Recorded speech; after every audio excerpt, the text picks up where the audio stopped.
Yo, what is going on, guys? Welcome to another episode of the EPA Podcast right here on BGN Radio as a part of course, Bleeding Green Nation. I'm one of your hosts today, Victor Williams. Be sure to follow me on all platforms at the Philly Pod. Be sure to subscribe to BGN Radio on all platforms or any platforms, not all of them, whatever platform you go ahead and get your podcast. Apple, Spotify, iHeartRadio, Stitcher, anywhere else you get your shows. Be sure to subscribe, rate 5 stars, leave those reviews. As you guys know, each and every one does help with the exposure of Bleeding Green Nation. Joined as always every week, my co-host. You can follow him on Twitter at half_TPL. He is Shane Haff. What's going on, buddy? We got a bit of a I don't even want to say like another bye week, but it's pop from Thursday to Monday. That might as well be another bye week for the Eagles. How are we feeling about our Philadelphia Eagles now 8-0 after beating the Texans on Thursday night?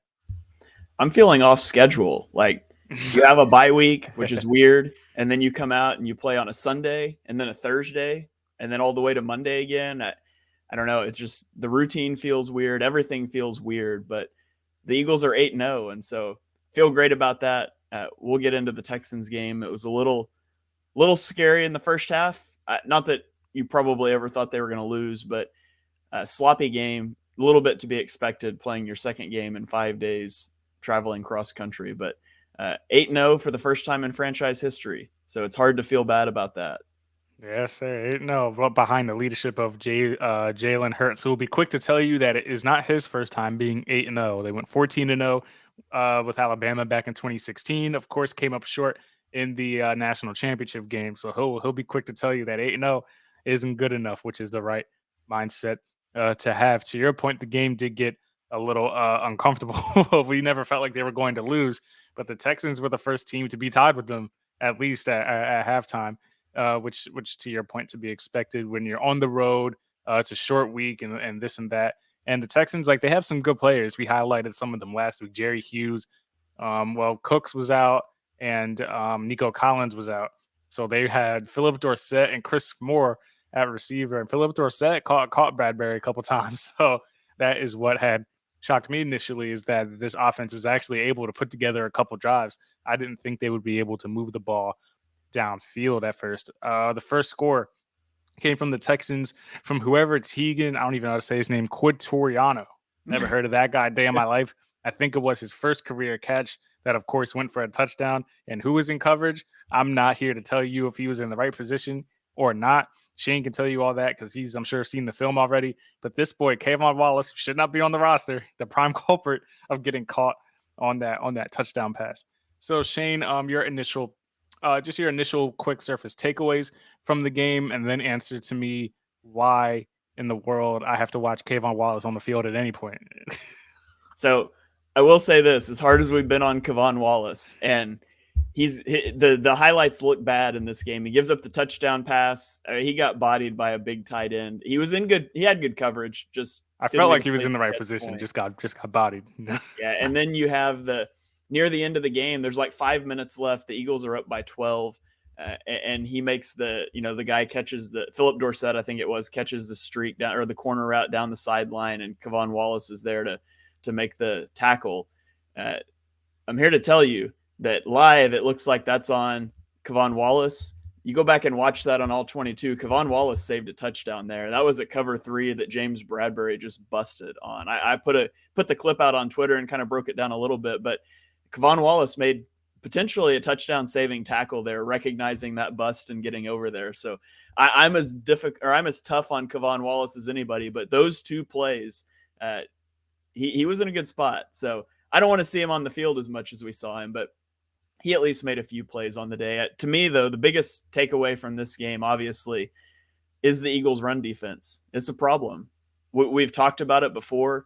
Prior to the Jordan Davis injury, the Eagles averaged 3.9 yards per carry allowed when Davis was on the field, and 6 yards per carry with him off. So he gets injured. It's obviously going to be an issue. How do you solve that? I thought the Eagles tried to run blitz early, and it just did not work. Then they tried to go into those 5-man fronts, and they put Marvin Wilson at the nose tackle, who was a practice squad player who's never played a nose tackle before. didn't work. They tried Marlon Tuipulotu, also didn't work. The one thing they did that had some success in the second half is they started to put Javon Hargrave at the nose tackle. And I think you can expect to see that quite a bit going forward. But Dameon Pierce goes 27 carries, 139 yards. They ran the ball all over the Eagles. And Jonathan Gannon caught a lot of strays on Twitter from people. I really don't think this was on Jonathan Gannon that much. You're on a short week. The linchpin of your run defense got hurt, and all you can do is come up with theoretical answers. You're not hitting guys in practice, and you're definitely not hitting guys in practice on a short week. So he came up with theoretical answers, and they didn't work out, and he adjusted until something slowed it down enough for the Eagles to get out of the game. So I'm interested to see what sort of plan he comes up with this week. He's got a longer, we talked about the mini bye. They go Thursday to Monday. Washington's obviously not a great rushing team, but the Eagles have to figure out something on run defense. And part of it too is just horrific tackling. It continues to be an issue for the run defense and the defense in general, is just their inability to bring ball carriers down. Yeah, Jonathan Gannon can't tackle players, so I mean, you can only what's he going to do out there if his players aren't tackling? Yes, he should have his players in positions to succeed, but if they're not wrapping tacklers up, that's not the fault of Jonathan Gannon. But yeah, maybe not next week, but we do have some good rushers coming up. We'll see if Jonathan Taylor is back healthy with that of a mess of whatever's going on in Indianapolis, from the head coaching to the just in general, it's a mess over there. But Jonathan Taylor, still one of the top backs in the league. We'll see what his health looks like come that week. And at Aaron Jones coming up, we got Derrick Henry, who's running all over the place. If you can't tackle Dameon Pierce, I don't know what they think they're going to do against Derrick Henry. So they need to figure it out. I think that Tennessee Titans game would be the 5th week from Jordan Davis going down, and his high ankle sprain is diagnosed as 4 to 6 weeks.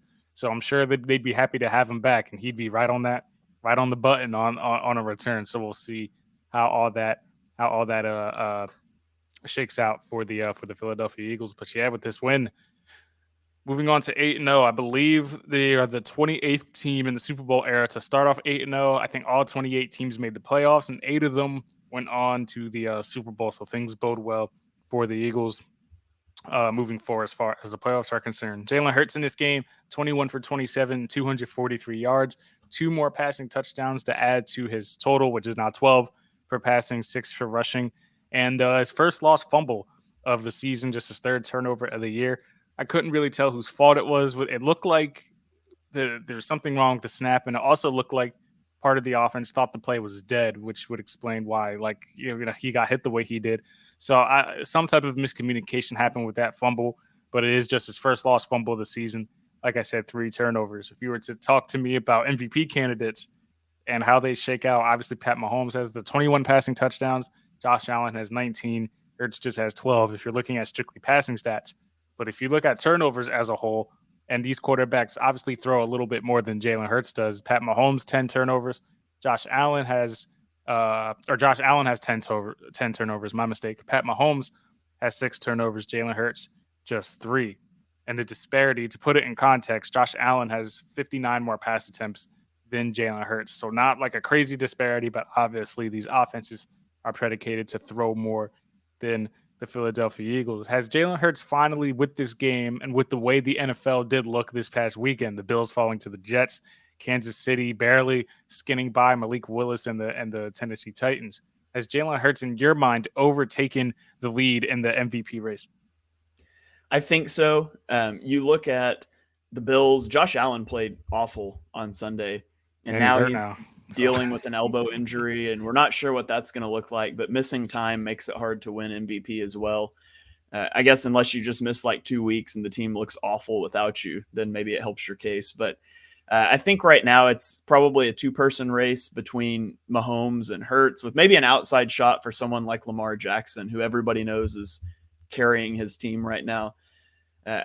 I would give it to Mahomes over Hurts, but MVP fatigue plays a role with voters, and I think some people are just kind of tired of hearing about Patrick Mahomes. So that probably slants it a little bit in the favor of Jalen Hurts, especially with the schedule that they have coming up.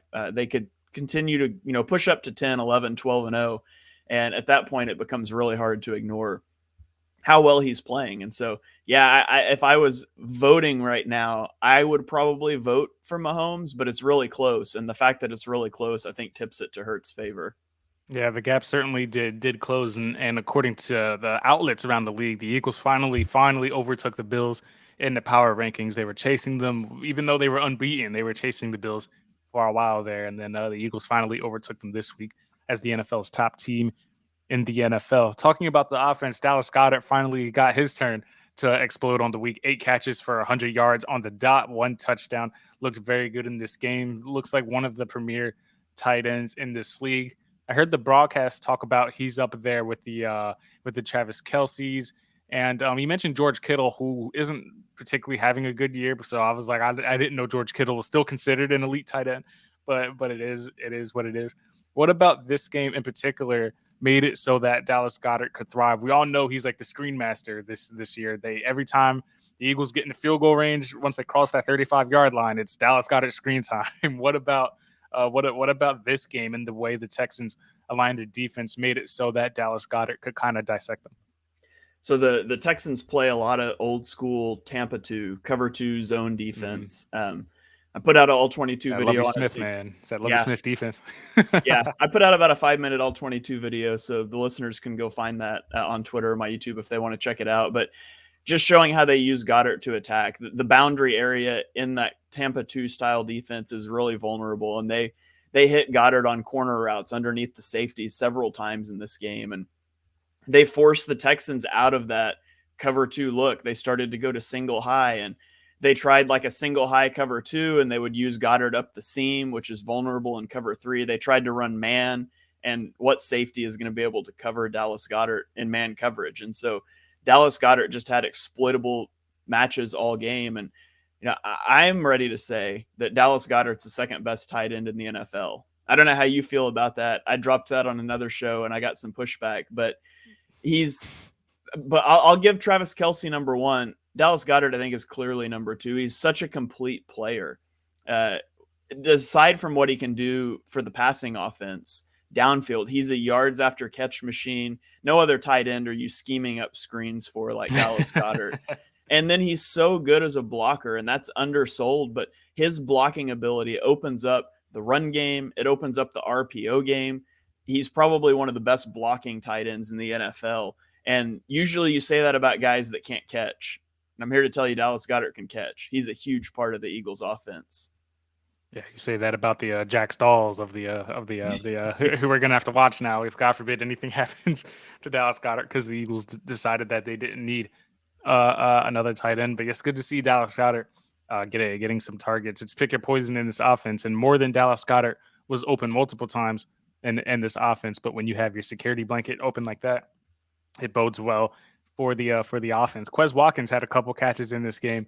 We just got done talking last week about how he's only had 8 targets since week 2, so it was good to see him get some targets as well. 2 catches for 25 yards, had the 123-yarder in the beginning of the game, so also good to see that. Defensively, I did want to ask you, we mentioned Marvin Wilson, who for whatever reason, well, we know the reason, but like 19 snaps, that's like Jordan Davis like reps. Like he didn't, it wasn't fill by committee. It was give all of Jordan Davis's reps to Marvin Wilson. So I don't know why a guy who wasn't on the roster that the Eagles, left available, they called up from the streets, the practice squad, and said, "Yep, go in there, and you're gonna be our nose tech and figure it out." And this is why Dameon Pierce bounced off of every defender without getting tackled throughout the game. How much longer can the Eagles survive like this without Jordan Davis? And if it's not for long, Shane, how do the Eagles rectify it moving forward? You did say Hargrave got the nod in the second half, and they did a little better at that point. Is Hargrave going to be the answer until Jordan Davis can come back? I think so. You saw the snaps from Marvin Wilson because he's 6'5", over 300 pounds. He's big, and so you think he could eat up space like that, and he just couldn't. Javon Hargrave, he's got about the same weight, but he's only 6'1", so he's not as big. But remember, he came from Pittsburgh, who plays a 3-4 style of defense, and so he had a lot of reps as a nose tackle in Pittsburgh, so it's not a new thing for him. And you would think that playing him at the nose tackle, it would be a detriment to his pass rushing, but he actually dominated pass rushing from the nose tech position in the game. He dominated the center a couple times. He's got 5 sacks in the last 2 games. He's a very hot and cold player. You know, he started last year on fire and then kind of went cold, and he started this year a little cold, and now he's heating up. Hopefully they can ride that hot hand in the center of the defense until they can get Jordan Davis back. I think that's the best plan moving forward. You know, you could try to put a third safety on the field more often in the box, but that third safety is Kevon Wallace, and I'm not sure you want to do that either. So I think at this point, your best bet is to put Javon Hargrave at the nose tackle and just try to survive, which you can do when you're such a good pass defense, you're such a good offense. It doesn't lend itself to opponents running the ball on you a lot. And so I think the Eagles can survive it, but the run defense might be ugly for a few more weeks. Yeah, definitely. Yeah. At least, like, thankfully, they have Brian Robinson and Antonio Gibson next week, who are decent running backs, but not guys that you essentially have to game plan for. And then you got the plethora of running backs, like Aaron Jones and Derrick Henry, those guys coming down the forefront, and hopefully they'll be ready to go for that. James Bradbury had the essentially the game clinching interception. He and Darius Slay continue to be stellar. I don't think Darius Slay is even getting looked at this point. He's only given up 15 yards since week 6. A lot of that is because QBs aren't even targeting him. I think he had, correct me if I'm wrong, but I don't think he had any targets in the Houston game. I don't think Davis Mills tried him not one time. So when you look at this tandem of Bradbury and Darius Slay, and I have to look at how Darius is. I know an extension's coming up soon. I don't know. I think you have to refresh my memory if it's up this year or the end of next year. But when you look at this tandem, and I know the rumblings of OBJ going to Dallas and this and that, but with this tandem, is there any receiving threat out there, at least in the NFC, that the Eagles wouldn't be able to stop? Darius Slay already stopped Justin Jefferson. Terry McLaurin doesn't pose any threat. Darius Slay has kept him at bay throughout his career.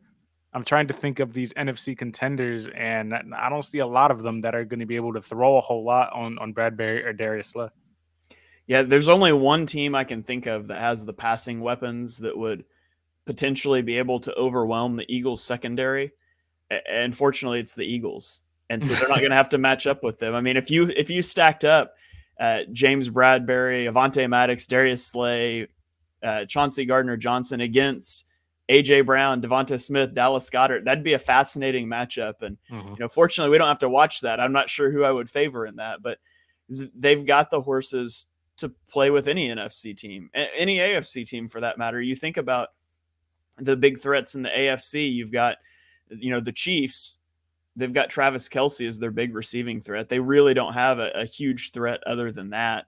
And the Eagles can certainly, you know, scheme around a tight end. You look at the Bills, Stephon Diggs, very, very good receiver, but you like to think that you could put Darius Slay on him and help him out and be able to reasonably lock down the rest of that passing attack. I think the passing attack that would scare you the most in terms of weapons would be the Bengals if they were to get there. They've got the 3-headed monster, and maybe not a best matchup for Avonte Maddox, but we may be getting ahead of ourselves there a little bit. But the Eagles secondary has just been a revelation this year. Chauncey Gardner-Johnson, he continues to make splash plays, aided by a lot of luck, I'll just say. I was waiting for it. I knew you were going to say it. He's 5 interceptions, 1 in each of the last 4 games. I mean, every one of his interceptions has been a result of a good play by somebody else, a tip ball or a pressure, but credit to him for making plays, and not easy play. I mean, how often do we see a defensive back drop an easy catch? And he might have some of the best hands on the team, so. Some of these interceptions, man. He could have been a starting receiver for the Eagles in 2019, that's for sure. So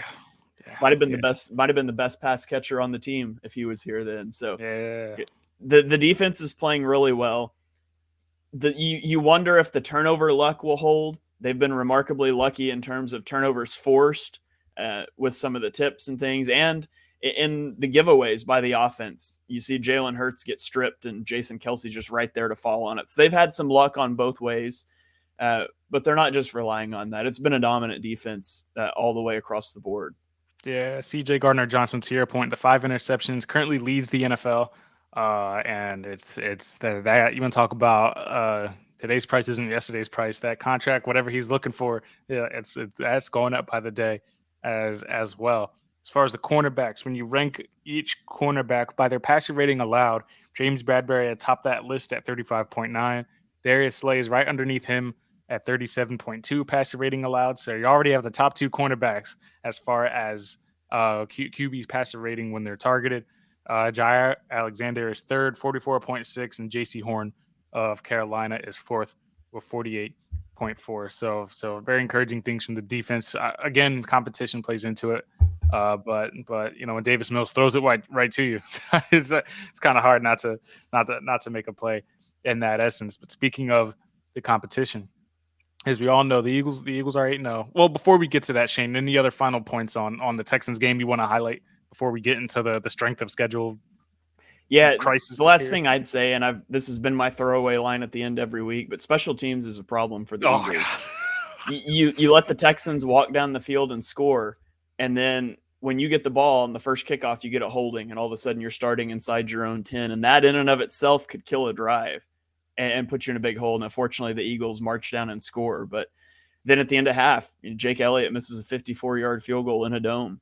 And so special teams continues to be an issue. Jake Elliott's the part of special teams you normally don't worry about. And a 54-yard field goal is no gimme. I trust Jake Elliott. Yeah, I was like, I don't know if I want to slander him for that, but it is. Yeah, no slander to him, but it's just another thing where special teams is causing problems. And Jake Elliott is the part that's typically really reliable, and I trust him there. But it's like something every game with special teams here. And the margins are big right now in terms of winning. As you get down the stretch with some of these divisional games into the playoffs, those margins shrink, and you can't afford to give points away like that. Didn't Britton Covey get tackled like inside the 10, like at some point inside the 20 in this game? Like he definitely didn't make it to the 20 on one of these kickoffs. And when Britton Covey, whenever he gets tackled, it's not just a tackle. I feel like he gets like checked like into the bleachers, like the way he gets thrown around. Oh man, we need another guy to catch kicks. We saw Devontae back there, right? He caught one punt this game, I'm pretty sure. Yeah. So they need to. Well, it's not like they need to find it. They didn't do it at the deadline. Nyheim Hines would have been the perfect fit there. And what was given up for him, a sixth, and Buffalo is implementing him now. So that would have been great to see. I don't know what the other options are. Greg Ward's hanging out in the practice squad. They might have to figure that out. They might have to call him back up just for somebody to catch the ball, let alone return it, because it's not like Greg Ward ever lit anybody up as far as punt returns. But yeah, special teams. Not ideal. I was actually shocked that Michael Clay was brought back after last season because it was the same situation last year. Not a lot of special teams magic to be had. And then they brought him back and they got rid of Rager. So I was like, all right, maybe we'll see something different at punt returner. And we all sang, I don't know where you were at as far as Britton Covey's preseason stock, but we were all singing his praises over here. So that has not worked out. Is Devin Allen still around? Is he going to get a crack at some point? I mean, I think he's still in the practice squad.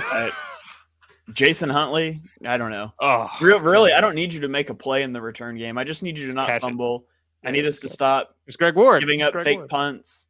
Stop missing field goals, holding on kick. Just stop having negative special. I don't need positive special teams plays. Just neutral would be great. That'd be huge. Yeah, I'd like a positive play. That'd be great. So, as we mentioned, once they start getting to play these tougher teams, they might not be so lucky. And the Eagles' strength of schedule to this point has been much of their conversation. We're getting compared to the 11-0 Steelers of years past. Like, that might have been the worst undefeated team. And it's not like those Steelers were beating down teams. They were like barely edging by bad teams, and they were led by a cooked Ben Roethlisberger. This is not that situation. I think I saw you tweet something about this. No. Somebody had the audacity to tweet that this team and the belief of Jalen Hurts is comparable to Jimmy G. Did I see that? Is that what I saw? Yeah. They're saying that Eagles fans are talking about Jalen Hurts the same way 49ers fans were talking about Jimmy G after 2019, which maybe that's true. And how old was Jimmy G at the time? It shouldn't really be held against Eagles fans that 49ers fans were a tad bit delusional at that point in time. But yeah, I saw that. I tweeted about it. Jimmy G was what at the time? 28, 29? How old is he now? 30? Is he 30 yet? He's old. He's up there. It's not like there was some young quarterback. It's not like Trey Lance and he's been bad and everybody's talking themselves into him. Nobody's talking ourselves into a veteran quarterback being the face of this franchise for the next 10 years. Nobody is saying that. That's first of all, Jimmy G can't even move like Jalen Hurts. Why is that why is this a situation? I don't understand why this is a thing. But the strength of schedule is very much a thing. So according to so Jeff Kerr of CBS Sports tweeted out that the top 5 easiest strength of schedule to this point, the Eagles are not on that list, as we all know. So Shane, I don't know what. Yes, we've played subpar teams, but they've also beaten the Vikings, who only have 1 loss. The Eagles, they've beaten Dallas, albeit with Cooper Rush, but they only have 2 losses now. The Eagles are responsible for 1 of those, so we can't sit here and say the Eagles have only beaten up on bad teams because they've beaten 2 of the top NFC contenders that are along with the Eagles. Have the Eagles truly had an easy schedule, or are they middle of the pack and people are just making too much into it because we're beating down, not just beating teams, but beating down on teams and taking care of them and making it, mind you, these are all professional football players. Like we're not playing the Pac-12 or anything. Like it's professional NFL organizations, and they all have good players. We saw Jerry Hughes make plays on the Texans. They have good players, Damian Pierce. I just don't understand the stigma that the schedule is the reason for the Eagles being 8-0, because if anything, this week proved that it's hard to win in the NFL and it's hard to win, every Sunday. Yeah, this isn't college football with Alabama playing Southern Alabama A&M. Appalachian State. these are all NFL teams. And so, have they played the hardest schedule? No, they're about middle of the pack in terms of strength of schedule right now. I think they rank 14th, but the Vikings are 7 or 8-1, whatever. They've got 1 loss, and that 1 loss was the Eagles. The Cowboys have 2 losses, and one of those losses was the Eagles. And you can talk about Cooper Rush being in the game all you want. The Cowboys defense gives up 16 points a game. The Eagles put up 26 on them. The defense, they took that defense to task. They schemed Micah Parsons out of games. Since when the Eagles just won by 12 points on a short week traveling cross country, and everybody is acting like, oh, see, they're not that good. How many teams go win by 12 points in those situations? Like, it's not easy to beat another NFL team by double digits. The Eagles point differential is plus 90. The Chiefs is plus 54. Like, let's not forget the Chiefs lost to the Colts, who are in disarray. The Eagles, the Colts were an easy game and the Chiefs dropped it. The Eagles haven't done that. And beyond like not dropping a game, they haven't trailed for a single snap in the second half. And so, would I like to see how they stack up to the Bengals, the Ravens, the Bills, a team like that? Absolutely. And, hopefully that happens down the stretch. I'm excited to see how they match up with Dallas the second time around and all of that. But discounting the Eagles being undefeated for playing an average NFL schedule is just kind of ludicrous. Yeah. So easiest strength of schedule remaining in the NFL. Number 1 is the Ravens. They have the easiest schedule remaining. Then the Falcons, Chiefs, Buccaneers. Buccaneers finally get a win. Maybe they start to get it together. And then the Panthers. So all of this blown up about the Eagles having the easiest schedule. I think number 1, it's overblown. And like you mentioned, teams lose gimmies all the time. I know Casey lost that game against the Colts because me and my superior betting skills bet the money line in that game as a part of a parlay, and that was the leg that lost. And that's probably when I should have retired from sports betting. So that was that. But at the end of the day, the Eagles are 8-0. Looking ahead to Washington on Monday night to try and make it to 9-0. The Eagles 8-0 for the first time in franchise history. We're going to go to a quick break. When we come back, Shane and I will dive into the key matchups as the Eagles look to sweep the Washington Commanders with their matchup coming up on Monday Night Football. Be sure to stay tuned right here on Bleeding Green Nation. We'll be right back. And we are back here on the EPA Podcast, back from break, and we're going to talk about the Eagles-Commanders game. Victor, before we get to that, though, one thing I just thought of over break about the strength of schedule conversation. You know what makes your strength of schedule look worse? Beating every team you play. That kind of hurts your opponent win percentage. So if the Eagles just need to stop winning games, and then their strength of schedule will look more difficult. That's what I'm hearing the haters say out there. So That's a good point. That's a good point. So let's get into this Eagles matchup with the Commanders. And the Eagles already faced the Commanders in week 3. And I just feel obliged once again to point out that I hate how the NFL schedules these games. Like, you should not play the Commanders twice before you even play the Giants. Again, NFL, I'm just begging you. Put divisional games weeks 1 through 3 and weeks 16 through 18. It'd be great. It'd be simple. starting in the year with your division matchups, but that's beside the point. We are playing the Commanders again. After thoroughly dominating them the first time around, Carson Wentz was under center then. He's injured now. Taylor Heineke is under center, and I highly doubt we're going to see Carson Wentz again this season for Washington. So things change a little bit with Heineke under center. Functionally, it still is not a great football team. One thing when you compare Heineke and Wentz to one another, Taylor Heineke invites pressure more often than Carson Wentz. He's been pressured on 48% of his dropbacks, whereas Carson Wentz was only pressured on 34% of his. However, the sack rate when you're under pressure is so much lower for Heineke, 11.7% versus 25.8% for Wentz. So Heineke likes to hold the ball. He invites pressure, but he doesn't take sacks nearly as often as Carson Wentz. So I don't think you're going to see a 9-sack performance. I think you're going to see the Eagles pass rush influence this game, but they're probably not going to have a big sack total to show for it. Yeah, Carson Wentz was responsible for maybe 3-4 of those 9 sacks himself. So I think Taylor Heineke has a bit better pocket awareness than what Carson Wentz had that day. Many Eagles fans will be upset that Carson Wentz in his return to Philadelphia. Well, not really, because the first game pretty much nipped any whatever argument was out there about Wentz and Hurts. Like that game kind of proved all you had to see. So I think people just wanted Wentz to show up to Philadelphia just so that they could hear it from the Philly crowd themselves. But yeah, Hargrave, like you mentioned, with him in his last 5 sacks up the in the last 2 games, he'll be a force.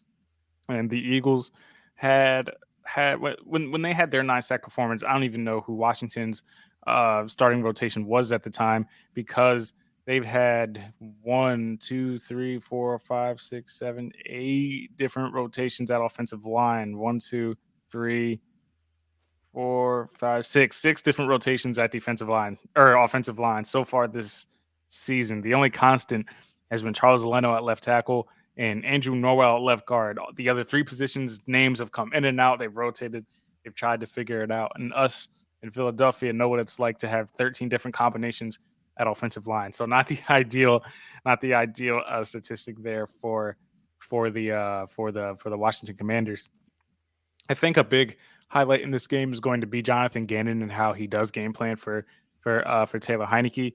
Gannon said on Tuesday that he thinks that Heineke presents a certain challenge because he can make a lot of off-schedule plays. He has some mobility, not to the level of some of the mobile quarterbacks in the league right now. But I think the team rallies more around Heineke. He did almost beat the eventual Super Bowl champion Bucs in those playoffs.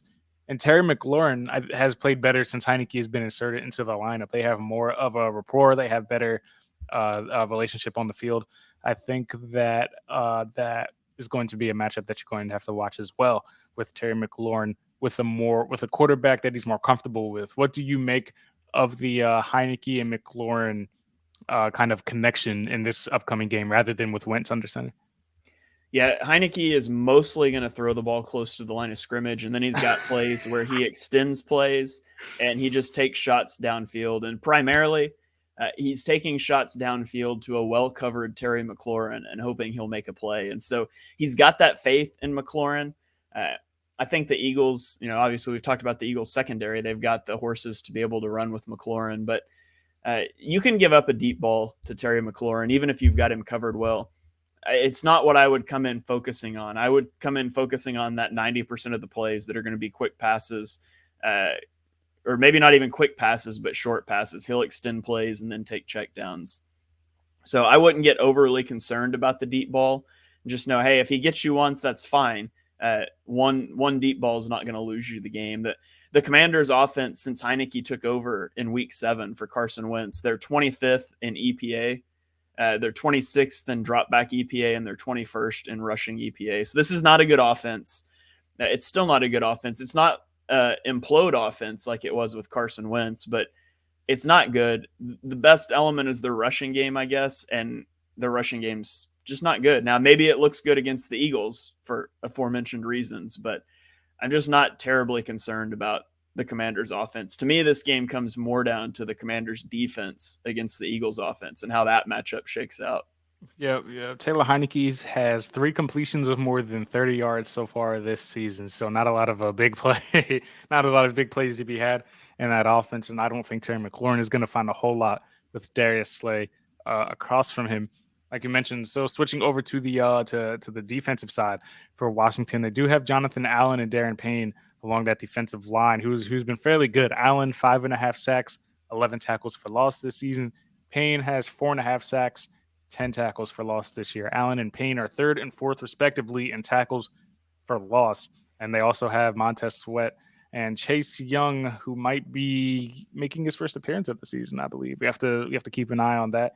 So the defensive front way might be in full force. How will the Eagles' offensive line, how will Jalen Hurts and that rushing attack fare against this, if healthy, is fully intact Washington defensive front? Not well.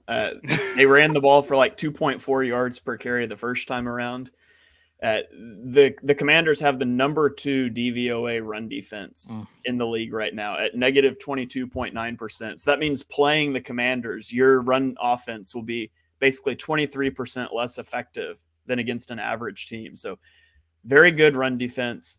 And really, their pass defense has sneakily improved a lot since the first matchup. In the last 3 weeks, they're 9th in dropback EPA and 5th in rushing EPA. So their defense is playing a lot better, and it all starts with stopping the run up front and forcing offenses into 3rd and long. So for the Eagles, I think it would be wise to come into this game and not abandon the run, but air it out on early downs. You don't want to let yourself get into 3rd and long where these pass rushers can tee off on you, pin your ears back and come after the quarterback. You want to make them respect the run.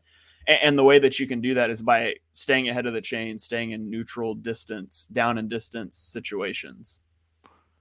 Yeah, it's gonna be something to watch for sure. Dallas Goddard, the guy who just had a big game against Houston, I think he's going to be a guy that I keep an eye on in this game because he only had 4 targets, I think, in the first game, 3 catches for 26 and a touchdown. Obviously, Devontae Smith went nuclear, so not a lot of targets to go around. But Goddard and his light workload that day was surely something to see. We're going to have to figure out what Washington is going to do at linebacker to try and combat Dallas Goedert. I don't think they have a whole lot of linebackers. I think Cole Holcomb was out week 9, so I don't know if he's going to be. He might be their one half decent linebacker. Is this going to be another Dallas Goedert game, do you think?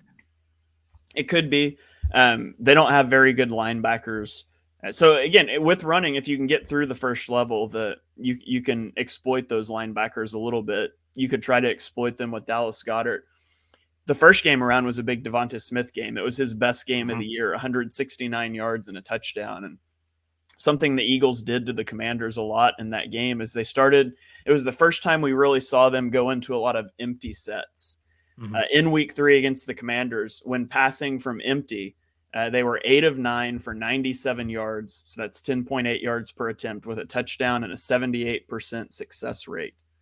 When passing from non-empty sets, they were 13 of 27 for 243 yards, 9 yards per attempt, 2 touchdowns, and they had under a 45% success rate. So they were much more consistent. They moved the ball, higher yards per attempt from empty. And one of the things that they did a lot in that game is they would put a running back out wide and then put Devonta Smith in the slot.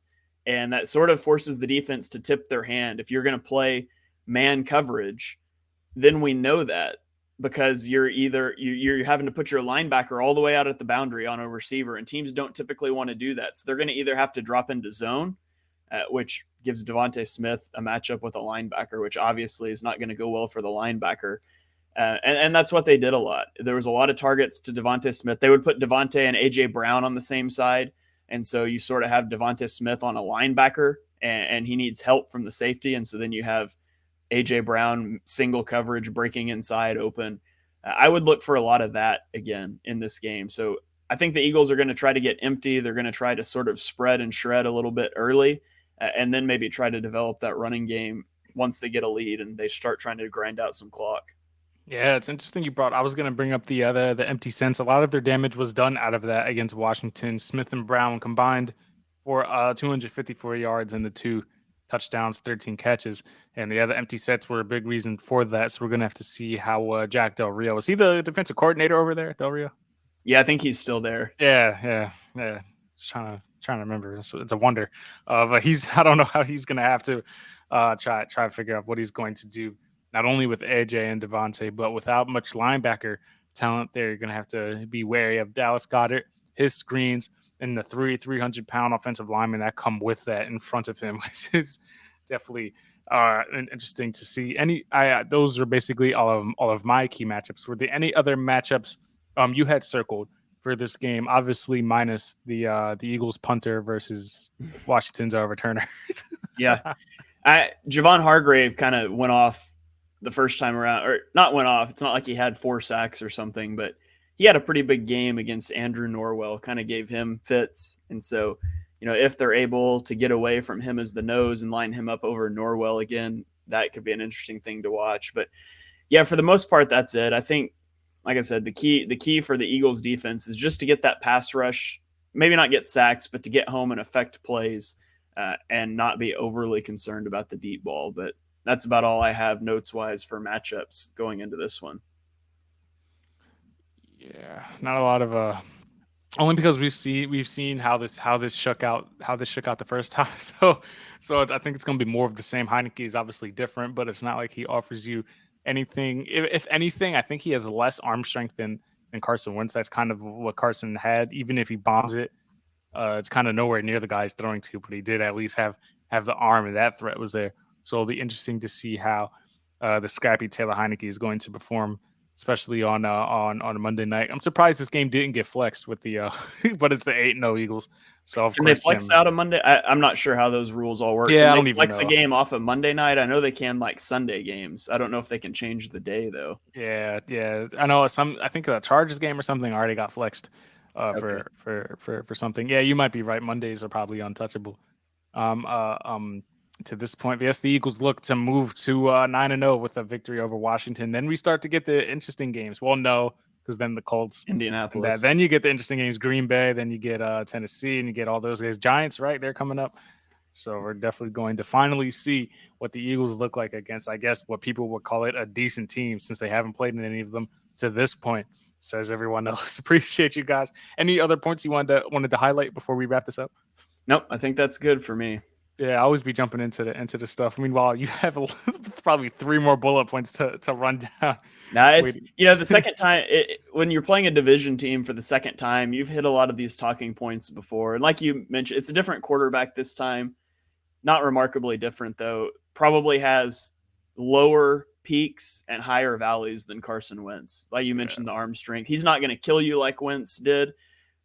He's not going to kill his own team like Wentz could either. So he's just a little more stable, but functionally they have about the same effect on the offense. Right. I will end on this note. The Eagles are the first team since 1972 to have won the turnover battle in each of the first 8 games of the season. So in most cases, you win the turnover battle in that game, you end up winning that game. So let's hope that is going to be the common theme through the second half of the season. The season is already half over. How depressing is that to think about?